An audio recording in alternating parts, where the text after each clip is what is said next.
আসসালামু আলাইকুম।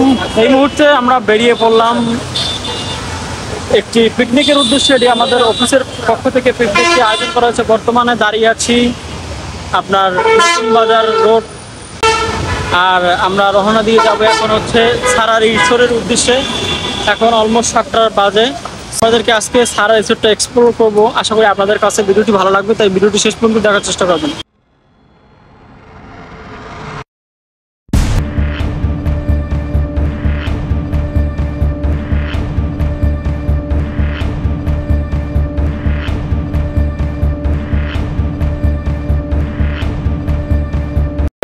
আমরা বসে আছি আসলে বাসের জন্য অপেক্ষা করছি। তারপরে আমাদের কাঙ্ক্ষিত বাস চলে আসলো, তাই একে একে সবাই বাসের দিকে রওনা দিলাম এবং বাসে উঠে আর আমরা এই মুহূর্তে উঠে গেলাম বাসের ভিতরে।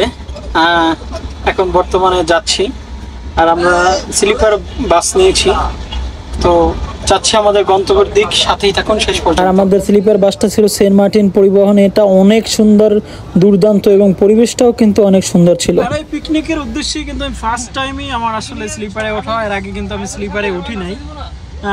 এক্সপিরিয়েন্সটা ভালোই, জাস্ট বিজনেস ক্লাসের মতো। এই যে বর্তমানে এখন আমরা আছি যমুনা ফিউচার পার্কের কাছাকাছি, তো যাচ্ছি বাসের ভিতর শুয়ে শুয়ে এই প্রথমবার যাচ্ছি, তাই অনুভূতিটা ছিল অনেক ভালো।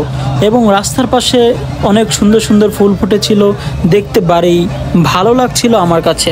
বাস চলতে চলতে আমরা এক ঘুমিয়ে চলে আসলাম রিসোর্টের কাছে, তাই বেশি কিছু দেখাইতে পারলাম না। রিসোর্টে এসেই প্রথমে আমাদেরকে ওয়েলকাম ড্রিঙ্কস দিল, তো আমরা ওয়েলকাম ড্রিঙ্কস খেয়ে সারা রিসোর্টে প্রবেশ করলাম। এক অসাধারণ অনুভূতি। রিসোর্টের রিসিপশন থেকে রেস্টুরেন্টের এরিয়া যেখানে আমরা ব্রেকফাস্ট করতে যাব, সেখানকার দূরত্ব একটু বেশি হওয়ার কারণে আমরা গাড়িতে করে যাচ্ছি। সেখানে প্রথমে যাব আমরা সেই রেস্টুরেন্ট এরিয়া যেখানে আমরা ব্রেকফাস্ট করব। রেস্টুরেন্টটা ছিল খুবই সাজানো গুছানো, এরকম ডেকোরেশন ছিল রেস্টুরেন্টের ভিতরে। খুবই মনোরম পরিবেশ এবং নিট অ্যান্ড ক্লিন ছিল। মেইন কথা, তারা হাইজিন মেনটেন করি। তাদের যে খাবারের স্থানটা ছিল খুবই সুন্দর দেখতে।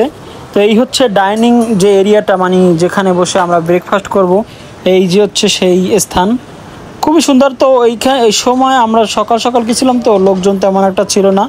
আর সকালের নাস্তা ছিল অনেক রকমের, তার ভিতরে ছিল ডাল ভুনা, তারপরে হচ্ছে এটা রুটি, তারপরে ছিল খিচুড়ি ছিল, তারপরে বিফ ছিল না, ছিল চিকেন কারি, মুগ ডাল, বুট ডাল, সবজি, তারপরে হচ্ছে আপনার রুটি, পরোটা, আরও নানা রকমের অনেক মিষ্টি আইটেম হইতে শুরু করে অনেক কিছু। তো আমার পছন্দ মতো খিচুড়ি এবং মুরগির মাংস নিলাম। এই যে দেখছেন একদম ধোয়া উঠতেছে। তো খাওয়া দাওয়া শুরু করে দিলাম, ভালোই লাগছিল। ব্রেকফাস্টটা ছিল অসাধারণ, খুবই সুন্দর, এবং স্বাদ মান দুটোই ছিল একদম চরম এবং অনেক সুন্দর ছিল, যা আমার কাছে অনেক ভালো লেগেছে। আর খাওয়ান দেখলে তো ভাই মাথা ঠিক থাকে না, তাই কবজি ডুবাই কোপ দিলাম সকাল সকালই, সেই রকম একটা খাওয়ান দিলাম। দেখতেই পারতেছেন যে আমি খুব তৃপ্তি করে খাচ্ছিলাম এবং আমার কাছে অনেক সুস্বাদু এবং ভালো লেগেছে। সেই একদম সেই স্বাদ লেগেছিল।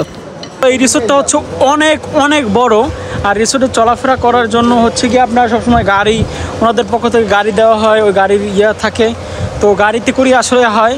তো আমি গাড়িতে করে না যে দেখছি যে আসলে এই এত বড় জায়গাটা ঘুরে ঘুরে নিজের চোখে দেখাটা কিন্তু অনেক ভালো লাগার কাজ করে। সেজন্য আসলে আমি গাড়ি ছাড়াই এরকম পায়ে হেঁটে হেঁটে যাচ্ছি। একটা নিরিবিলি পরিবেশ, কিন্তু তাই সাজানো গুছানো, এরকম অনেক অনেক সুইট আছে, হোম কটেজ টাইপের। এখানে চাইলে আপনি ফ্যামিলি সহ নিয়ে যেতে পারেন। অনেক বড় এরিয়া, তার ভিতরে অনেক, এটা পাওয়ার টিলার রাখা আছে, পাওয়ার টিলার একটা অংশ। বৃষ্টি নেমে গেছে আকাশে, আর আমরা টিপ টিপ বৃষ্টিতে হেঁটে চলছি আমাদের গন্তব্য। এই জন্য এদিকে দেখা যাচ্ছে কায়াক গ্লাইডিং যেটা আছে সেটা করছে। আর এখানে অবশ্য একটা ওয়াটারফল আছে, কিন্তু এটা এখন বন্ধ আছে বর্তমানে। আর এখানে আপনি চাইলে কিন্তু কায়াক গ্লাইডিং করতে পারেন। আপনি যে ছোট ছোট নৌকা আছে, এগুলো কিন্তু আপনি এই যে ভ্রাম্যমান নদীর মতো, খাল মতো যেটাই দেখছেন, সেটা কিন্তু আপনি চাইলেই করতে পারবেন। পুরো এরিয়াটা ঘোরার জন্য বিশাল এরিয়া, সেহেতু আপনার গাড়ি ছাড়া কিন্তু ব্যতিক্রম কোনো কিছু নেই। সেই জন্য ঘুরে দেখার জন্য গাড়িটাই হচ্ছে বেস্ট। এই যে দেখতে পাচ্ছেন কত সুন্দর সারি সারি বাঁশের বাগান আছে। আমরা পুরো গ্যাংস্টারের মতো 3-4টা গাড়ি নিয়ে আমাদের দলবহর নিয়ে যাচ্ছি, কিন্তু আমরা আমাদের গন্তব্য গ্রাউন্ডে। কেউ যাবে হচ্ছে রুমে, আর কেউ যাবে গ্রাউন্ডে। এখন হবে আমাদের প্লেগ্রাউন্ডের। আমি প্রথমেই গিয়ে রুমের ভিতরে গেলাম। এই যে আমরা যেহেতু পিকনিকে সবাই গিয়েছিলাম, আমাদের অফিসের পক্ষ থেকে সবাই গিয়ে প্রথমে রুমে গিয়ে রেস্ট নিচ্ছিল। আর রুমটা ছিল সেই একদম অসাধারণ 5 স্টার মানের হোটেল যেরকম সেরকম একদম একদম কটেজ টাইপের। আর এই হচ্ছে মিররের সামনে আমি দাঁড়িয়ে আছি, অনেক সুন্দর দেখতে। তারপর আমরা খেলাধুলার জন্য তৈরি হয়ে গেলাম। এই হচ্ছে আমাদের ফুটবল খেলার মাঠটা। এই মাঠটা যে এত জোস, এত সুন্দর, আমি এত সুন্দর মাঠে কখনোই ফুটবল খেলাই নাই। তো আজকে এক্সপিরিয়েন্সটা ছিল আমার অনেক অসাধারণ। আমরা আসলে ফাইনালে উঠছিলাম এখানে, কিন্তু ফাইনালের লাস্ট মুহূর্তে আমরা ঠকে গিয়েছি, এই জন্য আমরা কিন্তু কাপটা পাইনি। এটা খুবই দুঃখের সংবাদ, কিন্তু খেলাটা হয়েছিল জোস এবং দুর্দান্ত। এক্সপিরিয়েন্সটা ছিল আমার সেই। আর খেলার মাঠের উপর দিয়ে জিপ লাইনের তার চলে গেছে, সেই জন্য লোভ সামলাতে না পেরে জিপ লাইনের ওখানে চলে গেলাম। এখন জিপ লাইনিং করবো আমরা, এই জন্য সমস্ত এই যে আর আমি উপরে দেখলেই ভয় পাই, কখনোই জিপ লাইনিং করা হয় না, সেই জন্য মন থেকে অনেক নার্ভাস লাগছিল জিপ লাইনিং করবো কি করবো না। তারপর সাহস করে চলে গেলাম জিপ লাইনের দিকে। প্রথমের দিকে যদিও অনেক ভয় লেগেছিল, তারপরে ছিল অসাধারণ অনুভূতি আমার কাছে সেই লেগেছিল। আর এই যে নদী, কৃত্রিম নদী বলেন আর যেই বলেন, তার উপর থেকে যাচ্ছিলাম, আমার কাছে অনেক ভালো লেগেছে। তারপর আমি ওখান থেকে নেমে যাব সুইমিংয়ের দিকে। তারপর একটু মাইন্ডটাকে ফ্রেশ করার জন্য সেই রকম জমিয়ে সুইমিং করলাম। সুইমিংয়ের পরে যাব খাওয়া দাওয়ার স্থানে। আর এই হচ্ছে আজকের লাঞ্চের যে মেনুটা। লাঞ্চে ছিল অনেক রকমের আইটেম, প্রায় 100 থেকে 150 আইটেম ছিল। আমি কতগুলো নাম বলবো, তাই সব কিছু ভিডিওতে দেখিয়ে দিচ্ছি। সেরকমের ছিল, আর খাবারের স্বাদও কিন্তু অনেক সুস্বাদু ছিল। সারাদিনের ক্লান্তির পরে খাওয়াটা ছিল আমার কাছে সেরকম। তো আমি আমার পছন্দ মতো প্লেটটি সাজিয়ে নিলাম। আর দেখতেই পাচ্ছেন প্লেটে জায়গা নেই, তারপরে কিন্তু অনেক বেশি বেশি করে নিচ্ছিলাম। তা আমাদের দুপুরের খাওয়া দাওয়ার পরে আমরা আবার বেরিয়ে পড়লাম। আঁকা বাঁকা পথ, খুব সুন্দর সাজানো গুছানো। কেনাকাটার জন্য একটা শপিং মলের ব্যবস্থাও কিন্তু আছে, মানে জামা কাপড় থেকে মেয়েদের কসমেটিক আইটেম মনে আছে এখানে। আর এই যে নিরিবিলি পরিবেশে আর একটা আছে আপনার মিনি আপনার চিড়িয়াখানা বলতে পারেন। শুধু এখানে আমি যতটুকু দেখতে পাচ্ছি দূর থেকে হরিণ দেখা যাচ্ছে, আপনাদের কাছে নিয়ে দেখাবো। আমি হরিণদের কাছে যেতে না যেতেই দেখলাম 4-5টা হরিণ আমার কাছে চলে এসেছে, হয়তোবা কোনো খাবারের আশায়, আমি জানি না সঠিক, কিন্তু এসেছে আমার কাছেই। হরিণগুলো চাইলে কিন্তু হাত দিয়ে আপনি স্পর্শ করতে পারবেন। এই যে আমি ধরার চেষ্টা করছি, একটু ভয় পাচ্ছে, তো অনেক সুন্দর দেখতে।